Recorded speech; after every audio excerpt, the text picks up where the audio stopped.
Greetings and welcome to Mount Olympus. I am Hercules Invictus, and today we have a special presentation of the URANTIA book. The one, the only, the cosmic Nick Curto. Greetings, Nick. Oh, I like that introduction, cosmic. Oh, yes, please keep that in. I most certainly will. I'll be here enjoying your show, and if you need me, just holler. Thank you so much. Again, this is Nick Curto for the URANTIA book. What a special book that is. I found that about 35 years ago. I was in a Unitarian church, and I'd been there for about 2 years. And Unitarians read different books every service. Very wonderful books. And on that one, after 2 years of going, the minister said, for the final reading, I'm going to read from the URANTIA book. And I thought, I've never heard of that. That's interesting. Maybe it is Eastern Indian or something. URANTIA was a very funny name. Anyhow, he read a few paragraphs and then concluded the service, and everybody left this beautiful church in Manhattan. And I was thinking, oh my God, what in the world was that? It hit me like a ton of bricks in a very good way. I've never heard anything like it, nothing close. And it totally got my imagination. It grabbed me spiritually. And I thought, if anything, I've got to remember that name so I can look it up. And I remember saying that name all the way home where I walked. And then I wrote it down. I found not only more about the book, but I found a group of people that were going to be talking about the book at an expo here in Midtown. So I went to the expo and I found their table, and they said, we're going to be talking on the big stage in 5 minutes. Would you like to come and then come back to the table and you can ask whatever questions you like? Anyhow, I did that. And as they were talking, I realized I was in the right place with the right people. I went back to the table and I must have asked them 2,000 questions, of course, and they couldn't have been nicer or more accommodating. Every one of those people is now some of my dearest, closest friends. And so I am just honored to be able to be part of the URANTIA movement. Tonight, I have a very special friend, a wonderful friend of mine, and someone who really has embraced the URANTIA book in such an amazingly wonderful way. So without any further ado, Francisco, welcome to the show. Thank you, Nick. Thank you. It's a pleasure. Thank you for having me.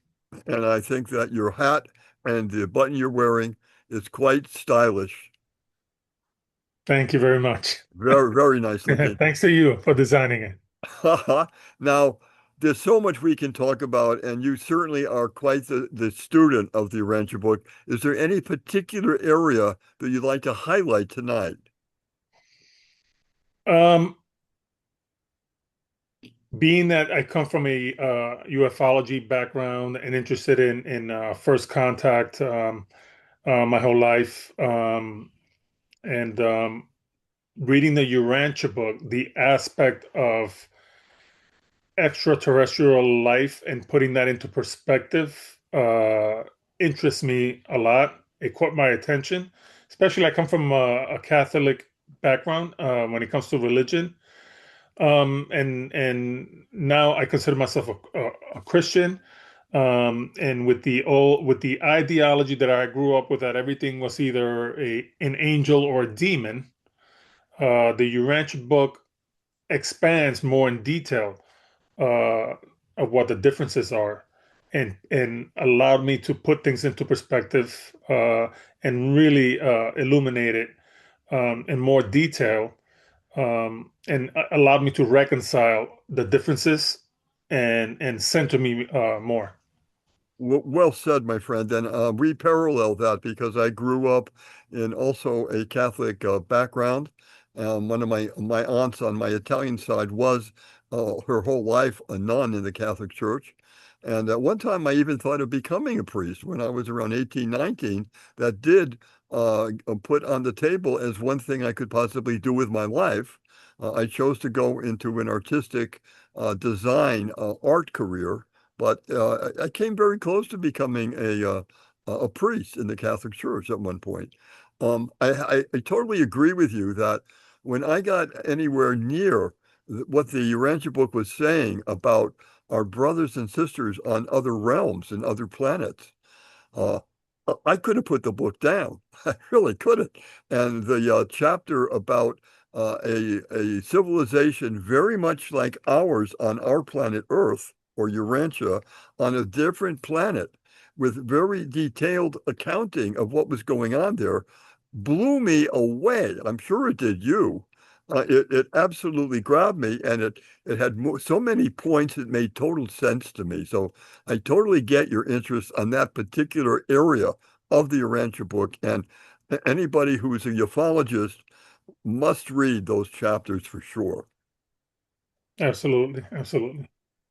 And in the same token, the idea of in more detail of who Jesus was and who the adversaries are when it comes to Lucifer and Satan. Again, being brought up in Catholic and Christian, um, put those things more into perspective with again more detail, um, and it just all around the life of Jesus papers, the idea of explaining the other celestial personalities and their characteristics, what their purpose is, what their origins are, in such much more detail that it just adds and assists the Bible as a whole.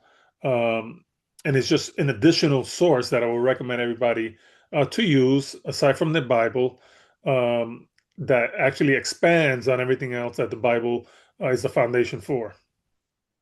Absolutely true. We had a picnic this afternoon in Central Park as part of the Disclosure Network meetings. And one of the questions we had was if you could be in a different time, past or present or future, where would you be and why? And my choice, which I told people, was I would want to be there when Jesus come out of the tomb. Mm. I can't imagine anything more totally mind-blowing when that happened. And the Rancher book, as you're pointing out again, has extremely wonderful detail about all that really did happen, who he met, how they reacted. And again, it gave you a chill and a feeling that expands what I knew about in the Bible. What it expands it like 20,000 times in detail. And I think that's one of the major points of the Rancher book. It really backs up what it's saying with a lot of detail and very, very wonderful expressions of the time and the feelings of the people which you get much more in the Rancher book. And thank God we do, because it really connects the dots, I would say, right? It connects the dots better than anything else you could ever hope to come across. The Rancher book does do that. Was there any particular part or chapter of the Rancher book that especially appealed to you? Well, the Jesus papers for me are the best. Because it allowed me to connect more to Jesus as a human personality, listening to the perspective of how he lived his life, and it goes into great detail, and it gave me the sense that Jesus was just like one of us, and he attempted to reach us as one of us, as a human being, and treated us all equal. Fairly with unconditional love, and that idea it's a great example that I can attempt to follow in my life, and me personally brought me closer to Jesus. Absolutely agree with you there too. Um, you felt as though you were with him. You were right next to him. You knew his family better. You knew the relationships and the personalities, which are extraordinarily illustrated of who they were and how they related to Jesus, mother and father, and his family, and his followers. And also, I couldn't help but be happily surprised about how much love and respect he had for women and treated them as equals. Now, this is a time in that particular society in Jesus' time when that was not the case. Mm.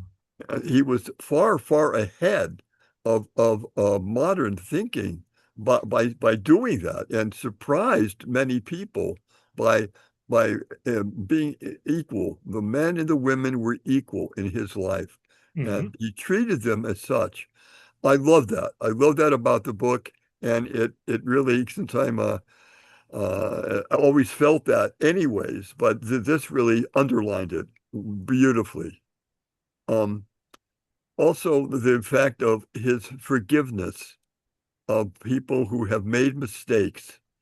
Sometimes they were little mistakes, sometimes they were gigantic mistakes, and how he showed his love and how he embraced that and them and forgave them and gave them new hope. Didn't Absolutely. you feel part of that book was really speaking to that? Oh, 100%. The material brought me closer to the principles of Christianity and the principles that Jesus taught in his life. 100%. It just brought me closer. I read the Bible, um, but this, in addition to it, just took it to another level. Because when I read the Bible, I always had a lot of questions. And you go to a church and you listen to the sermons and the preacher give you their interpretations. And the Rancher book uh, brought a much broader perspective. The idea of the details that it goes into in regards to the makeup uh, of the celestials are a goodly company up there, and the orders of beings, the angels, the demons, all the different orders of angels that exist. Basically, and the administration, how heaven is run. The origin of order of things and beings and worlds, universes. You just the amount of information is just fascinating and is mind-boggling. I mean, until this day, uh, besides the Bible, when it comes to any other text, and I've read many in my search for truth, um, nothing yet has come close. Uh, that has allowed me again to reconcile all the knowledge that I've gained from all sources in my search um, throughout my life, and I don't think anything else comes close to it, personally. I couldn't agree with you more. I feel exactly the same way. Also, from the time I was a small child and looked up through the window of my home and my parents' home into the skies, and I felt as though, what else is up there? What what do we have that's there that we don't know? Maybe we don't know about it yet, but in the vast skies, which are breathtaking, what else is going on? And the Urantia book addresses that head on, with incredible details about other planets, other civilizations, um, other forms of life. And when you're a ufologist, which I have been all my life too, I join you in that. And then you have all the questions that it's so hard to find the real answers to. Mm. And when I started going to the Urantia book, wham, one answer after another is coming up. And it's not just a couple of sentences, it might be a chapter. Holy cow. It was just like I found something that's going to take me through the rest of my life and beyond. And the Rancher book did that to me too, Francisco. It gave me a window to what else is out there. And Mm. and it blows your mind, like you were saying, because there's so much. And the other thing is the organization. That blew me away too. When you had mentioned that, the organization of the angels, of other beings, of how they relate to the Supreme Being, Jesus, how we see the world and how we see each other gives it a whole new meaning. I always felt the miracle of life is something to celebrate. And what the Urantia book did was underline that, the miracle of life and the joy that we have on this life. And this is the beginning of other, what they call your universal career. When I came across that phrase, holy cow, my universal career, that it goes way, way beyond when you pass on. And another quick thing I'll put in there is that Urantia book readers, when someone passes on, they very seldom, if ever, say they died. What people are saying that read the Urantia book is they graduated. I thought, what a great word that is, because the Urantia book readers do feel that you've graduated from this life to your next level, to your next calling. How do you feel about that, and how did that make you your life change? I was changed in many ways. One of them is it's changed my relationship to Jesus and attempting to walk His walk as best as I can in my life. My relationship with my Father in heaven has gotten a lot closer. Um, it also has allowed me it's brought peace of mind. I've researched all the world's religions, as many as as I could or that interest me. And I see the idea, again, coming from a background of being Catholic and Christian, um, how do I reconcile all the other world's religions and their belief systems and their gods and their deities? And the Urantia book, once again, was able to allow me to have a better understanding of how all of this could be possible, how there are other deities that do exist, and in the order of things, why they are deities, and there are a plurality of deities along the way, and why we worship all around the world different deities and their place in our world and in our universe and their functions. Um, so now, it allows me to connect to other people, other cultures that don't have the same belief systems that I do. So it helps in compassion and connectivity with different cultures. So it's changed me in that way also. Again, right on the money on that. And you feel as though you're part of a family, not only your own blood family here, of course, but the family of Urantia book readers and your family of all the people on this planet. And you feel a connection, and you see people as also in, I think, a more fulfilling way, that they are trying to do what they can on their path in their life, trying to find the truth in their way. And you have to respect that. And if they ask you about your own beliefs, then you can share with them what you've discovered in the Urantia book. Mhm. And a lot of times people are just blown away. It's really there. Yes, it is. It's not a couple of sentences. It might be paragraphs, or it might be chapters on your deepest questions. I had a very hard time in my, I guess, my 30s and 40s, because at that time, uh, AIDS was rampant, and I lost some of my dearest friends in the whole world. And losing someone at any age is sad, in the sense of emotional. They're not going to be with you physically. But beyond that, younger people, too, that they were younger, and they also passed on because of the AIDS crises. And it was a very difficult time for me spiritually, to tell you the truth. It really was. And the Urantia book gave me the knowledge and the answers to my deepest questions, and it helped me get through a difficult time in my life. And I will always be very grateful for those particular chapters that address what happens when you transcend from this life to the next level.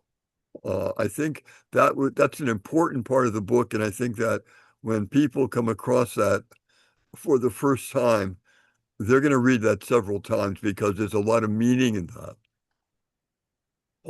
Was there any part of the Urantia book, and I know there's lots of parts of this, that also got you through some very difficult questions, perhaps?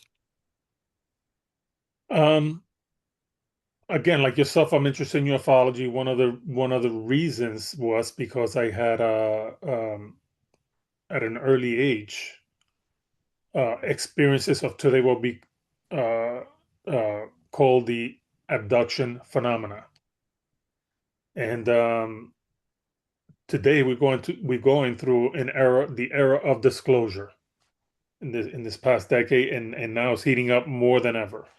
You hear it in the news and the politics and everything. So this idea in the last 50 years of the abduction phenomena, um, I was a part of that, and that's what led me into ufology, studying ufology, and also all the different worlds, religions, and so forth and so on. Because as a religionist, you have the idea of demons and this and that may be one of the reasons why you feel, oh, and are these demons that are coming to me in the middle of the night, and taking me from my bed or whatever, or visiting me, it's a being, I'm in paralysis and there's a being sitting on top of my chest or something, and I can't breathe, and so forth and so on. So nowadays we're finding out that this is more common because more people are talking about it. The Urantia book, once again, allowed me to put those experiences into perspective. It filled in a lot of the gaps, and it put my mind and my heart at rest, um, because of the information it has. Again, I keep using the word reconciling because this material just allowed me to bring a lot of ease when there was dis-ease in my life, when it came to things that I just didn't fully understand. And again, learning about the order of beings that exists, uh, to me, I can extrapolate the reasons for abductions on the planet, the idea of hybridization programs, all this and that. It is embedded in the material. It's not necessarily, I'm not quoting it, but you can extrapolate within the material uh, a lot of this information. The pieces are there, and if you approach it from that point of view, it'll give you a better understanding. So you can again be at ease with things that have happened to you that you in the past could not figure out what was going on. Exactly right. And I share that also with you. As you know, I had an abduction experience, and I've had a number of sightings and I never felt once when I was doing the sightings or having that experience fear. I felt as though it was an acknowledgement that I'm here with love and communication. And I welcomed that. And I felt as though I was getting that feeling back. And that was an incredible feeling to have that we see you, we acknowledge you. And again, it was and is very real to me because that's what I was feeling. The only time I was fearful, unfortunately, was my very first time when I was abducted as a young man. And I had a feeling of um, total fear because when I was abducted, I could not move my physical body. I could only see maybe a foot from my face, a gray looking right at me, right at me. And I could see the two huge black eyes. And I just didn't know why I was in a situation like that. It was why me and why now and what happened to me? Why am I here? And what's going to happen? And the next thing I remembered, I was in a car with my parents traveling back home. Our trip was interrupted with an experience that felt as though it had taken us to a different level and put us in a place against our will. And here we go with that, against our will, to someone else, some beings pulled us aside and wanted to, I have a feeling, experimented or probed us in some way, maybe mentally, physically, and then released us. But that was not a pleasant experience. And it was interesting that my brain was wiped from that experience for over 25 years. I couldn't remember anything. I didn't know that anything had happened. And all of a sudden, and I would love to know what triggered it. It was a sound, a smell, something triggered it. And all of a sudden, my abduction experience flooded into my head.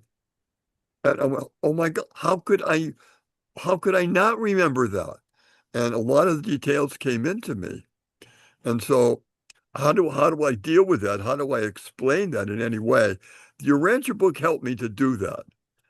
And I'm grateful for that too, because it kind of gave you the feeling that you're not alone and that we're here to help. We got your back. That's the feeling I got from the Urantia book. Would you say that it was also true of you?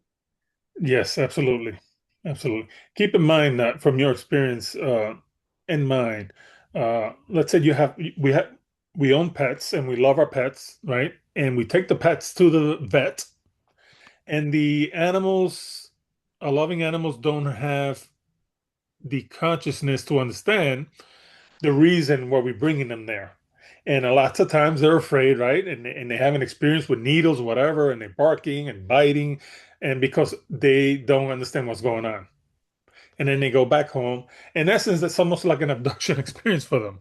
See? And it's what we have gone through. So that's not to say that some abductions cannot be from a malevolent point of view.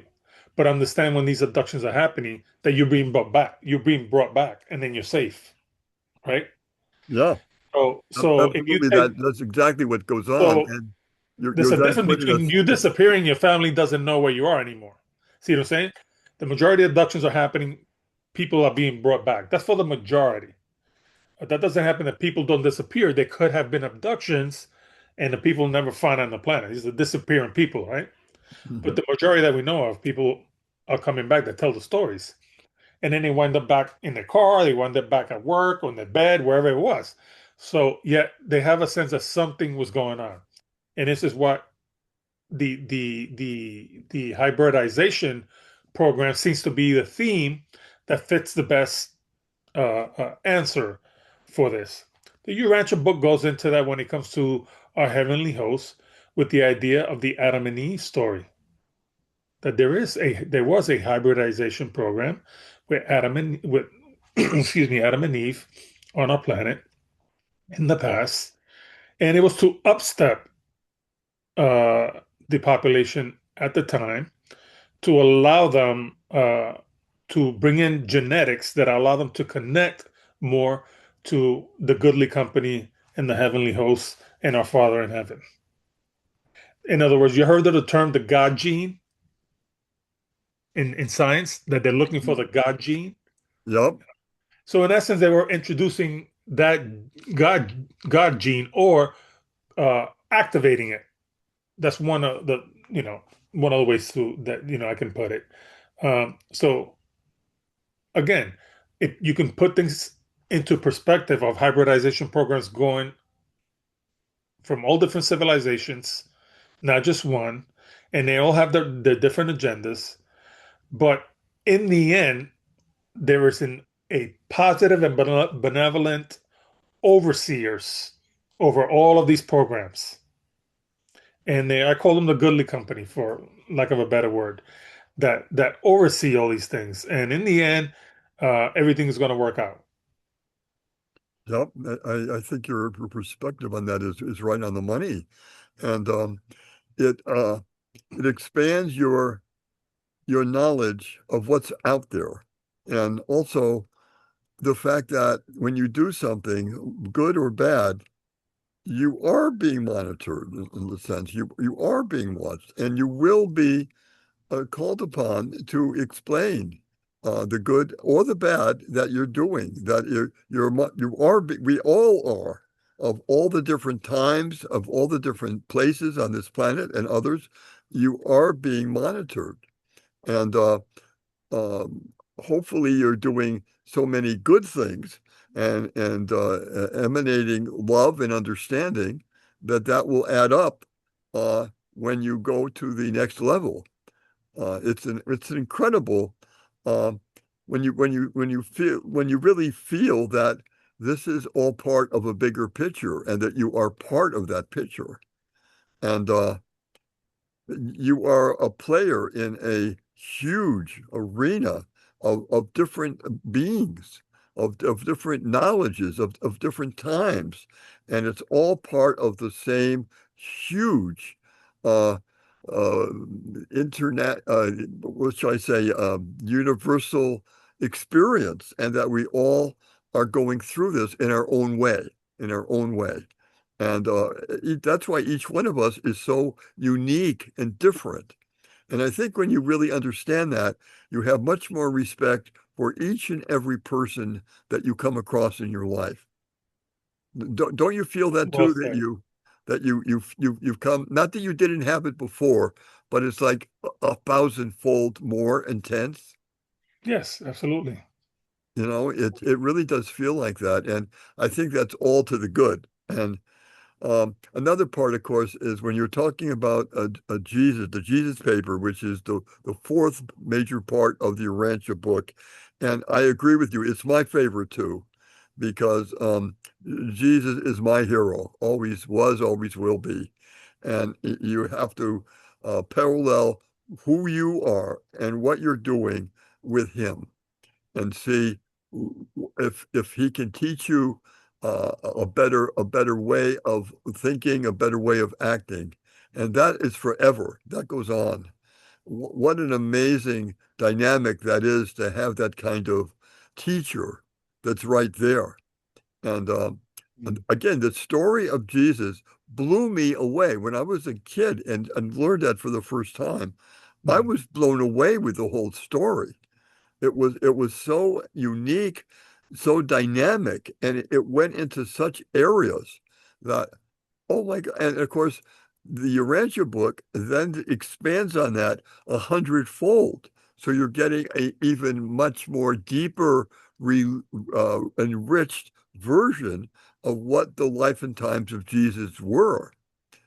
And it blows you away. And if there's anybody out there that's a student of the Bible, also take a shot and embrace the Urantia book. Read the Urantia book and see if what me and Francisco were saying resonates with you. And I think I would bet that the answer is going to be, oh, yes, it is, because I can't imagine that it wouldn't.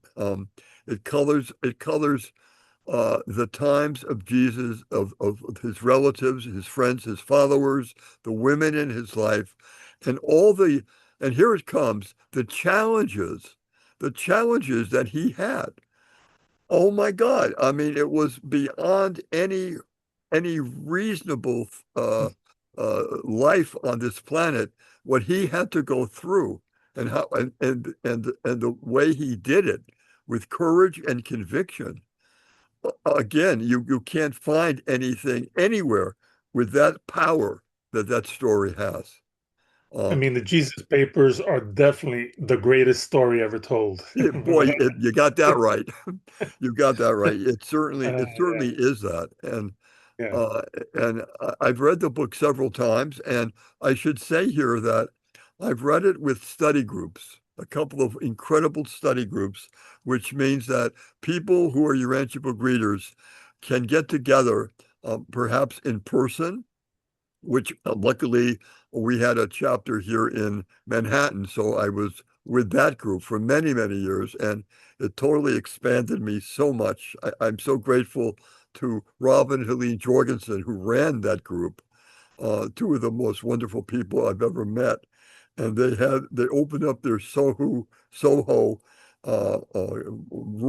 home sometimes we had 20 or 30 people coming to those meetings, and we explored it. And I got to tell you that when we came to the fourth part of the book, the Jesus papers, uh, there were many times we read a chapter and we had to pause because a couple of people were wiping tears from their eyes.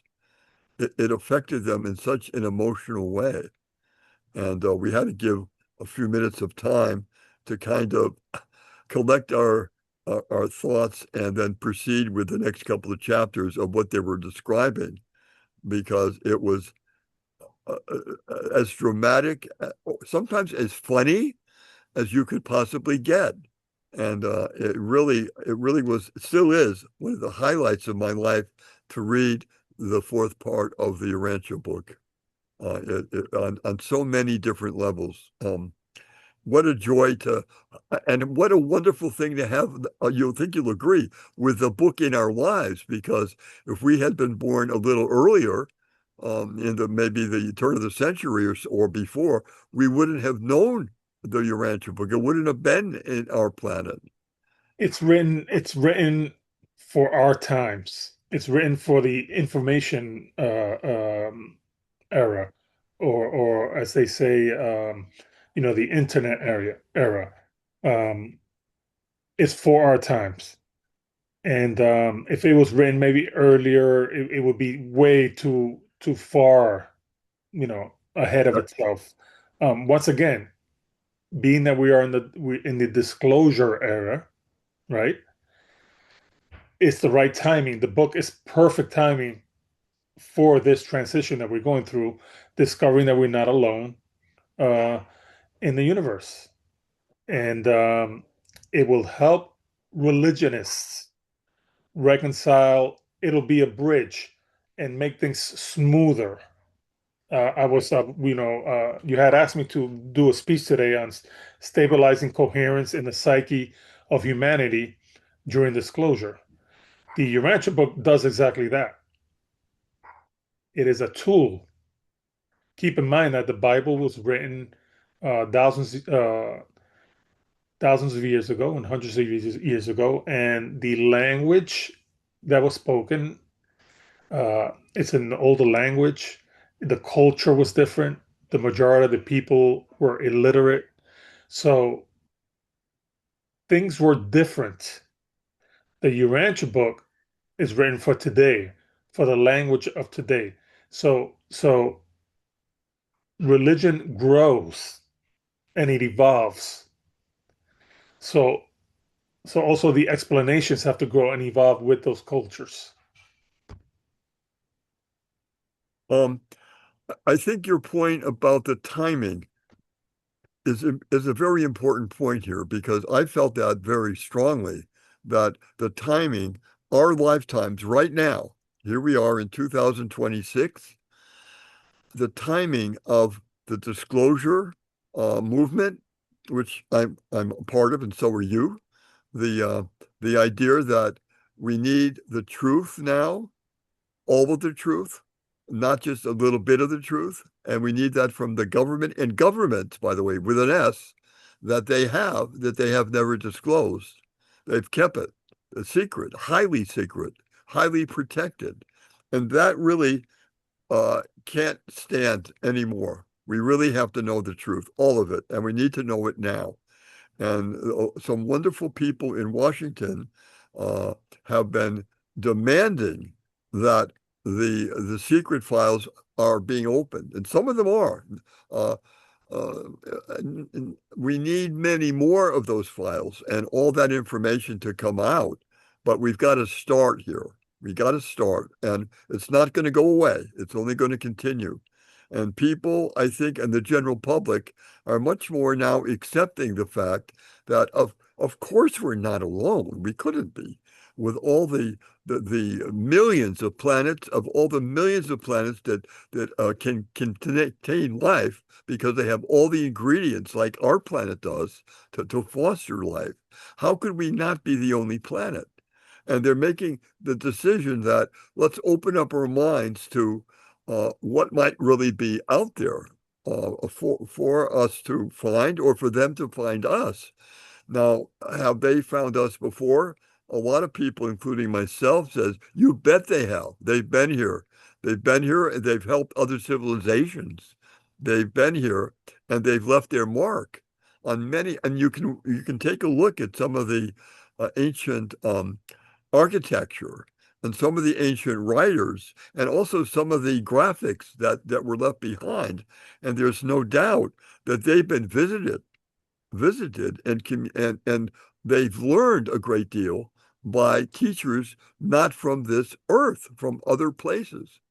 And that's a whole other story unto itself. And we're just Well, they beginning. literally they tell us in their creation stories, all religions around the world, that we've been visited and they got, their relatives from the stars and have come down and we have that many different pantheon of deities. And when you see the explanations that are written in their history books and in their religious texts, they speak about visitors from the heavens that came to visit and imparted knowledge and wisdom, and it assists in many things here on the planet, um, and establish many of the teachings that we use today in all religions, foundational teachings, first principles, and they all have something in common.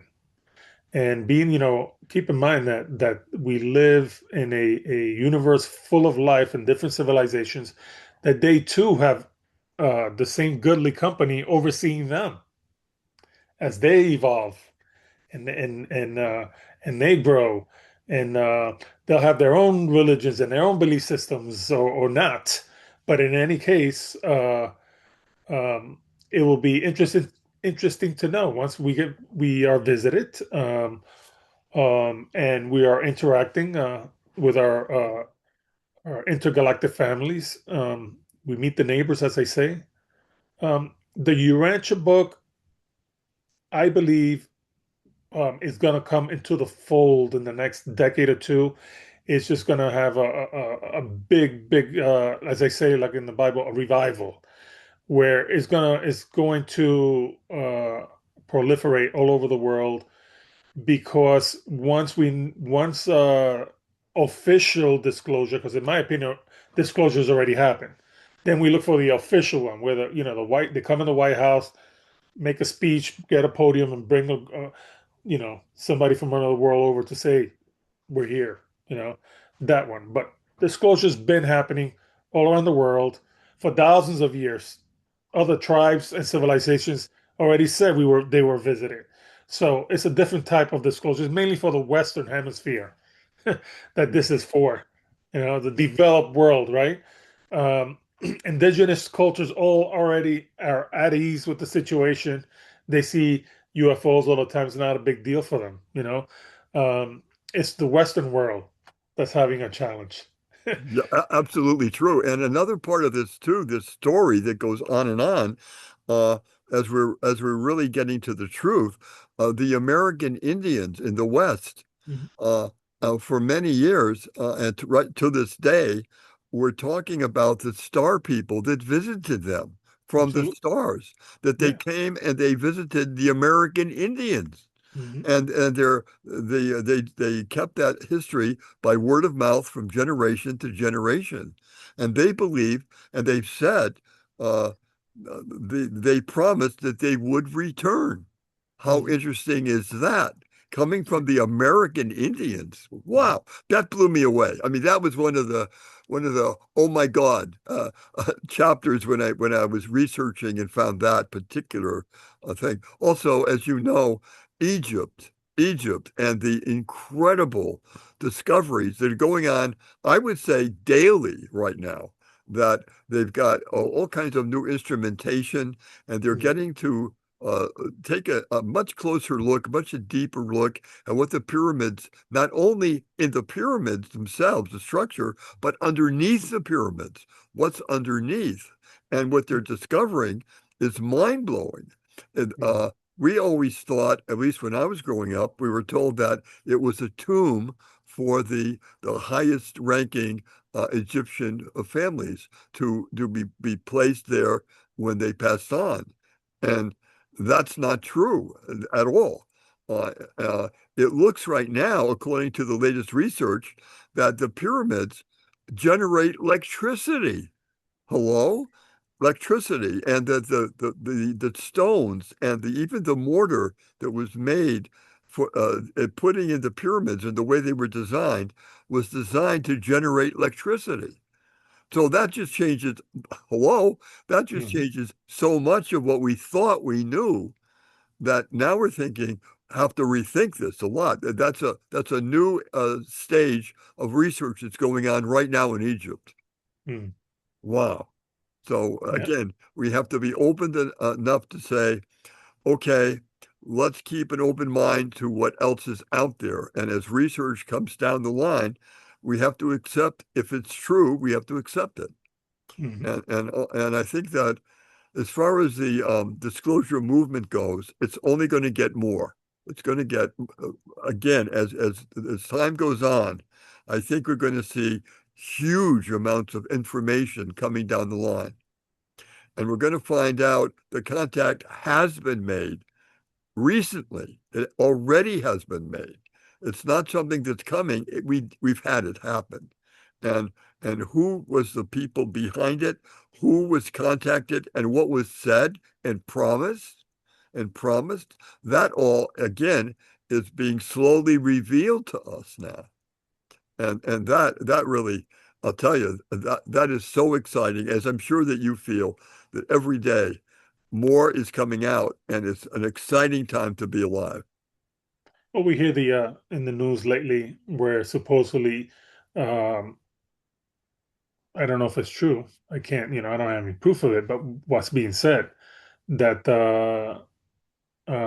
some members of the White House have been contacting clergymen and preachers and leaders of the churches and telling them that they have meetings, they have Zoom meetings.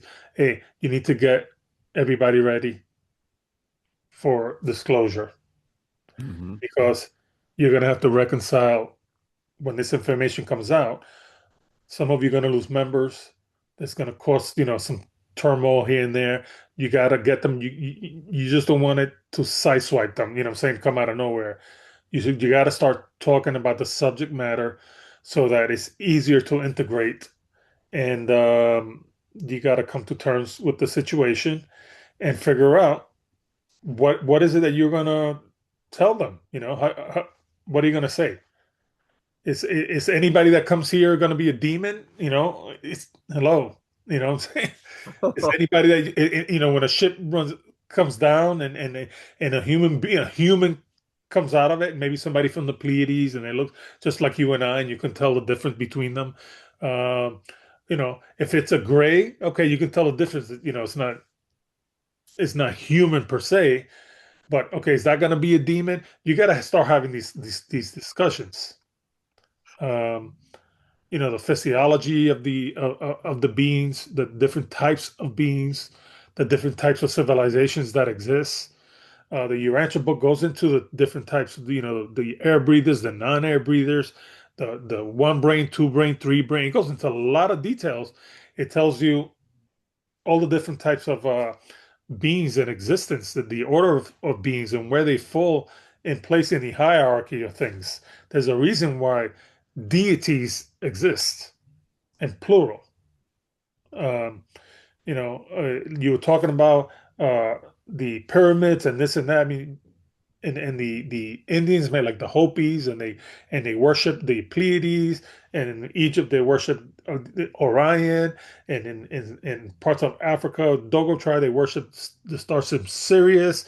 And if you look all around the world, all these pantheons, they say they come from these major star systems. This is where they come from. This is where they told us they came from. And they have information to actually back that up, just like the Dogon tribe, who spoke about Sirius B when we didn't even know what Sirius B was. Later on, when the technology allowed us to be able to see better, we found Sirius B. Absolutely true. I'm going to do a little bit of a commercial here in the sense that for the viewers who would like to know more about the Urantia book, they can actually read the Urantia book or listen to the Urantia book online. and I want to Free. give the means to do that. So I'm going to say it slowly, and so you can write it down. And I'm highly recommending that you take a look at this particular website. It's an incredibly beautifully designed website, and it contains the Urantia book, the entire Urantia book, and you can also listen to the entire Urantia book on the website. Here it comes: www.urantiabook.org. I'm going to repeat it one more time: www.urantiabook.org. This will be when you discover what's in that amazing website. It's going to open up a whole new bunch of windows of discovery for you, and it's going to be one of the more exciting times in your life, and that's going to go on for a long time. Now, Francisco, since we're coming, this goes so fast. This hour goes so fast, but I wanted to ask you, in your own words, what would you say to people about picking up the Urantia book and taking a look at it? Can you, if you were to talk directly to them, what would you encourage them to do? My advice is I'm going to use my own personal experience. My own personal experience. Um, Again, I want to thank you because 13 years ago, you introduced the Urantia book to me when I used to attend your UFO meetups. For That to me, listeners to know a little bit about background history. Nick I am Curto honored. introduced the book to me. He recommended it. Yep. He understood that I was interested in learning about all the world's religions, and I'm a truth seeker, and I'm into ufology. He said this would be very interesting. You got to read this book.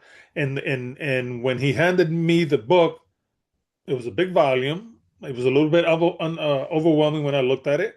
Mhm. And you said just open it up and see, go through a chapter, look through the chapters. And I did exactly that. I looked through the chapters. I opened up to one that I thought I would be interested in. I read that chapter. Once I read that one paper, I was hooked. That was it. And then from there, I read some other papers at random. It weren't in order, and maybe I read 5 or 6 of them, and then I said, "No, I got to read this whole book from cover to cover." So for me, it wasn't a cover to cover from the start. That wasn't the hook. It was the papers that I was interested in that hooked me.